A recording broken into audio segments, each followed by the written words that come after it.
அனைவருக்கும் வணக்கம். இந்த பதிவு கானா கலைஞர்களுக்கு சமர்ப்பணம். குறிப்பாக நான் ஒரு பாட்டை சூஸ் பண்ணியிருக்கேன். அந்த பாட்டு வந்து சென்னையை போல ஊரே இல்லை அப்படின்ற ஒரு பாட்டு. இதை பாடியவர் கானா பாலச்சந்தர். யார் எழுதுனாங்கன்னு தெரியல, சேட் ஜிபிடி கூட தெரியல. ஒரு ரிக்வெஸ்ட் வைக்கிறேன் கானா கலைஞர்களுக்கு, எந்த அளவுக்கு பாடகர் முக்கியமோ அந்த பாடலை எழுதியவரும் ரொம்ப முக்கியம். இதுக்கப்புறம் நீங்கள் ஆவணப்படுத்துங்க, அது எல்லாருக்கும் அந்த ஈஸியாக இருக்கும் தேடுறதுக்கு. இந்த சென்னையை போல் ஊரே இல்லை பாட்டு வந்து வா தமிழ் அவா நிகழ்ச்சியில் ஒரு 2-3 லைன் சொன்னால் அது நல்ல ட்ரெண்டிங்காக போச்சு. அந்த பாடல் ஆசிரியருக்கு என்னுடைய வாழ்த்துகள், பாராட்டுகள். அந்த பாட்டில் பார்த்தீங்கன்னா ஒரு சென்னையினுடைய ஒரு அற்புதமான வரலாறு சொல்லப்படும்.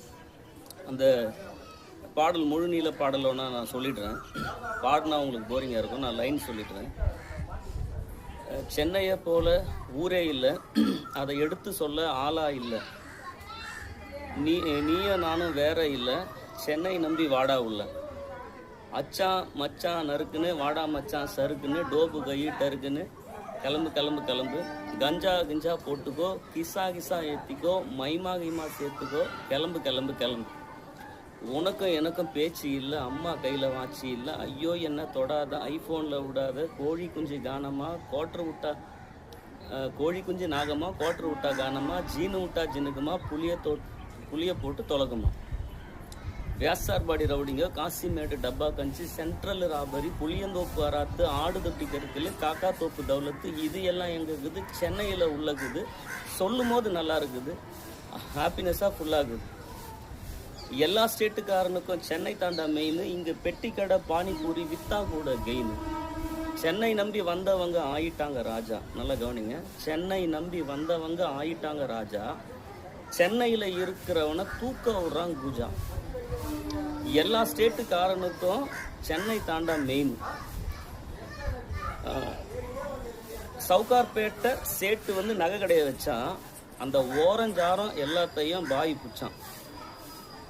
சென்னை போல ஊரே இல்லை, நாங்கள் என்ன ஆராத்தா, சென்னைனா கராத்தா, சென்னை போல ஊரே இல்லை. இந்த பாட்டில் ஒரு கலை வடிவம் இருக்குது.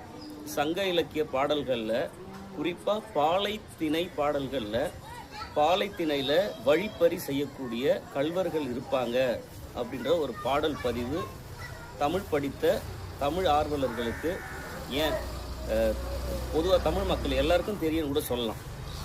சங்க இலக்கிய கவிதை தொகுப்பில்